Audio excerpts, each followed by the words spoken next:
bi ru'usikum wa arjulakum ilal kabain.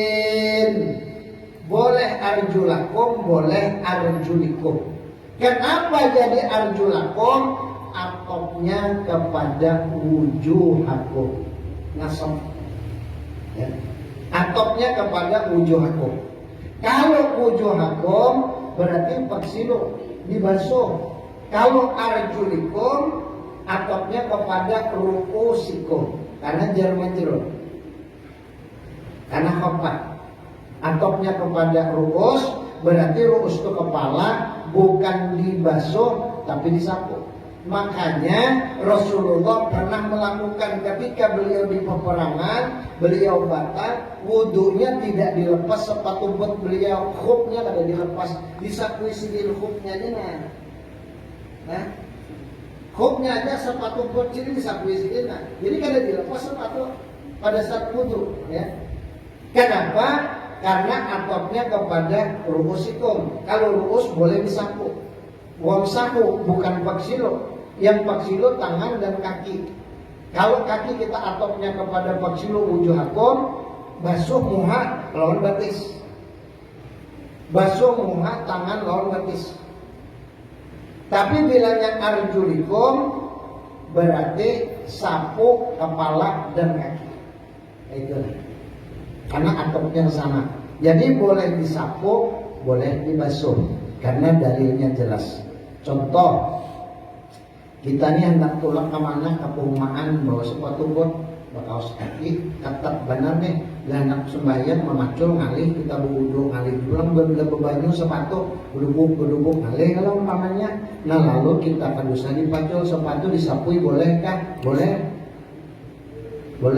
Tapi sebelum memasang kaos kaki, sebelum memasang sepatu, wudu dulu. Sama halnya ketika kita dalam kondisi sakit luka, lalu luka ini tidak bisa kena air, kita perban. Kalau perbannya dilepas, kena air bisa infeksi. Bolehkah disapu? Boleh. Kan bisa dibasuh. Ini Islam pakai hukum salah. Jadi ada sebab kenapa jadi boleh disapu. Dalilnya jelas. Di mana dalilnya? Hukum salah di dalam Al-Quran. Mana Al-Qurannya? Wamsahu birusikum. Sapu kepala. Kenapa tangan dibasuh? Muhan yang dibasuh. Kenapa disapu aja kepala kada dibasuh? Al-Quran mengatakan Allah menyuruh kayak itu. Kadusa lagi dicari penyebabnya, kadusa terlalu dalam, kadusa bila hendak terlalu dalam cari tai kambing bulat siapa nang giling. Nah, ya kan? Iya. Jambu itu nah bila mantah kalap ya, saus itu bila mantah kalap, bilanya masak kenapa manis siapa nang menggulai? Ayo, waya apa menggulainya, waya apa manisnya? Pernahkah kita tahu caranya bagaimana gulanya masuk, rasa manis itu masuk ke buah sawi itu? Enggak tahu. Kenapa? Urusan Allah. Jadi kalau Allah sudah katakan kepala disapu, kaki dibasuh boleh, disapu boleh, tangan wajib dibasuh, muka wajib dibasuh, kada usah kita gunakan penyebab yang lainnya. Turuti gawian Rasulullah. Itu ngarannya hukum sah.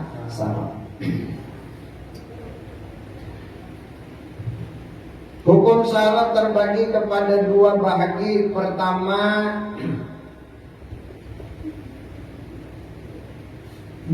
terbagi dengan dua makna atas 7 bahagian yang tersebut di bawah ini. Hukum salat terbagi hukum syarak dengan 2 makna ya. 2 makna bukan 2 bahagi. Terbagi 2 makna atas 7 bahagian yang tersebut di bawah ini. Pertama, wajib.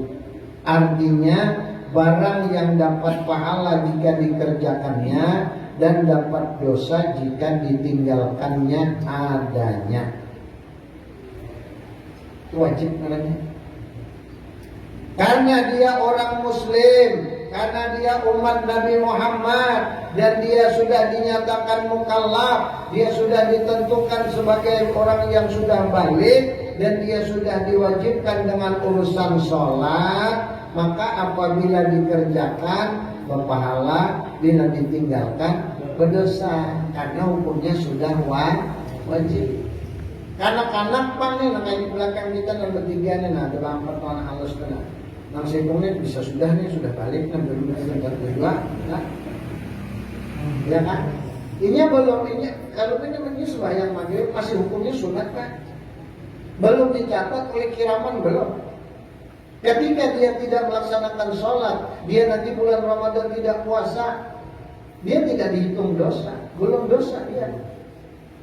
Mohon maaf, kalau dia meninggal dunia, jelas surga sudah langsung. Tidak ada hambatan, tidak ada pertanyaan, tidak ada proses pertanyaan, tidak ada. Kenapa? Dia belum balik, lalu meninggal dunia, umat Nabi Muhammad seluruhnya masuk surga, karena dia belum balik. Ya. Asalkan dia Islam, dia menyatakan diri umat Nabi Muhammad, punya Tuhan Allah, lalu sebelum balik dia meninggal, pasti surga sudah. Jelas lah? Nah pasti sudah surga. Tapi bila sudah sampai usia balik, mulai sudah dicatat, mulai sudah diwajibkan. Apa yang maksudnya diwajibkan? Bila digawinya berpahala, bila ditinggalkannya berdosa. Kewajiban sholat kalau dikerjakannya dia dapat pahala, kalau ditinggalkan dia dapat dosa. Nah itu wajib. Kemudian yang kedua namanya sunat. Di dalam hukum syara ada yang namanya wajib, ada yang namanya sunat. Melaksanakan hukum syara, pertama wajib, kedua sunat. Apa yang dimaksud dengan sunat? Barang yang dapat pahala jika dikerjakannya dan tiada dapat dosa jika ditinggalkannya. Contohnya puasa sunat, contohnya sembahyang nang sunat, contohnya mengeluarkan sedekah nang sunat. Berpahala dikerjakan, tapi bila ditinggalkan kada berdosa. Yang ketiga namanya makruh. Karaha, makruh. Apa yang dimaksud dengan makruh? Artinya barang yang tiada dapat dosa jika dikerjakannya, tapi dibenci oleh Allah, dan dapat pahala jika ditinggalkan dengan karena Allah Ta'ala. Mohon maaf, berokok hukumnya makruh. Makan kekanyangan sampai terliur-liur makruh. Makan kepadasan sampai terliur-liur makruh. Berdosakah? Ada. Tapi dibenci Allah. Jika mampu dia meninggalkan yang karaha, yang makruh karena Allah, pahala. Nah, sembahyang untuk menguap makruh. Banyak perbuatan yang makruh ini banyak ya. Macam-macam perbuatan kita yang makruh. Makan tangan ambil tangan kiri makruh. Nah, makan berdiri makruh, minum berdiri makruh. Artinya dibenci Allah, dan Rasulullah mencontohkan selalu yang baik. Artinya kalau sudah dicontohkan oleh Rasulullah, kita mampu mengerjakannya, maka hukumnya sunnah dan pasti dapat pahala. Nah, bila makruh kalau dapat pahala, tapi dapat pahala bila kita tinggalkan karena Allah semata-mata. Banyak contoh yang makruh. Meminum nang panas banar lalu ditiup makruh. Banyak pokoknya. Masuk ke kamar mandi, masuk ke toilet, ke WC, batis kanan makruh. Guring ampah ke kiri bagi laki-laki makruh. Bati harap makruh itu.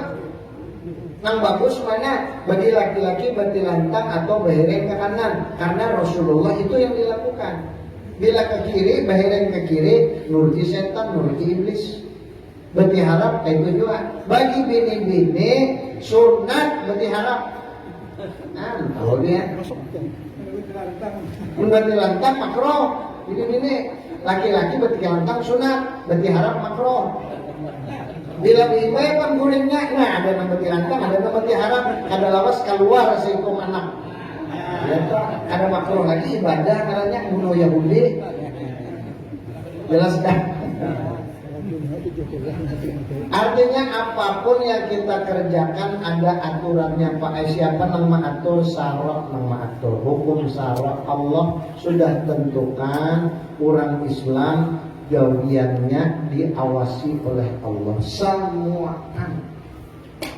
Mulai bangun guring sampai hendak guring. Lah, sampai terguling. Bila sudah terguling, habis sudah tak mati sudah.